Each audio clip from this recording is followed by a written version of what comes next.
Well, investigators suspect the shooting may have been carried out by an Irish nationalist militant group called the New IRA. Well, Amanda Ferguson, Northern Ireland Stormont correspondent, is on the line. Amanda, hello. Good evening, Henry. Hi. First of all, can you give us an update on DCI Caldwell's condition?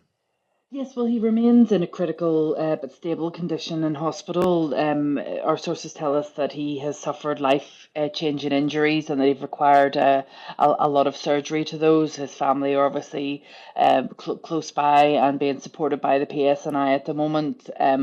Just on a whirlwind of a day, it's just over 24 hours, really 26 hours now, since this incident took place, and there really has been widespread revulsion across all communities. Yeah. I mean, can you tell us more about him and his work? Why?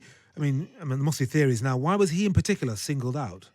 Well, he's a detective chief inspector in the PSNI, so that's quite a senior position. And of course, he has a high media profile. He would often front press conferences. He would be involved in high profile cases. The last ones where he appeared publicly would have been around the murder of Natalie McNally in Lurgan, and also the Whitlam murder case in Lurgan as well.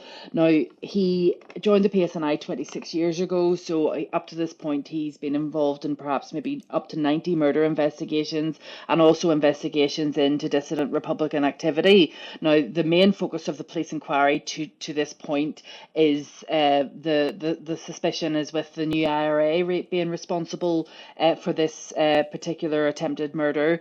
However, they are keeping all lines of inquiry open, just given the nature of the job that he had. I think that John Caldwell, the picture that's emerging of him over the last day is that he's a sort of larger than life character, that he's well liked, even though he's in a senior management role within the PSNI. Obviously, he was volunteering in his capacity as a football coach last night whenever he was attacked. He had been a volunteer for Barra Swifts, is the name of the team, for a decade. So that would have been around, sorting out teams and kits and club management and club development. And one of his friends who's spoken in the last number of hours said that they'd had coffee with him yesterday and that he had been talking about a grant application for the team. And they just said that he was a good man. So Yeah, it sounds like he was a real man of the community, Amanda. It's exactly what you want from your police, isn't it? To be involved in your community. But it would appear also that despite his high profile and the work that he was doing, there wasn't any intelligence presenting him as a potential target.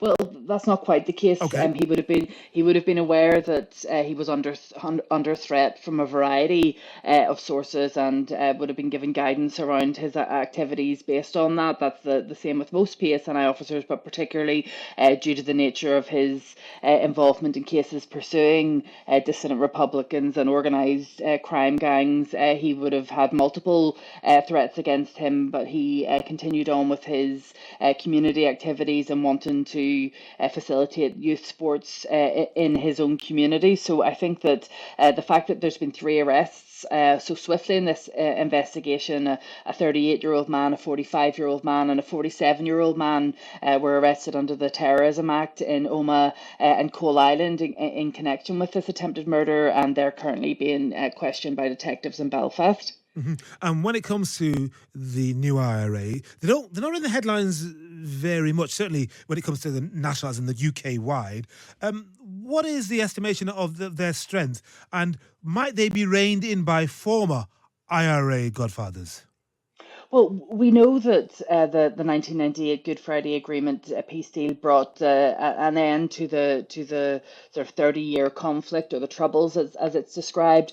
But society in this part of the world has been dogged over the last 25 years by some persistent small militant groups who are anti-peace process, who still pursue view the police as the Crown forces, as enemies of Ireland, and so on, and pursue that kind of highly violent strategy. There had been a number of attacks on police towards the end of last year, and now we know that the terror threat had been lowered from severe to substantial last year as well, but that would have been based over a variety of considerations, and substantial still means the risk of attacks domestically are still quite high.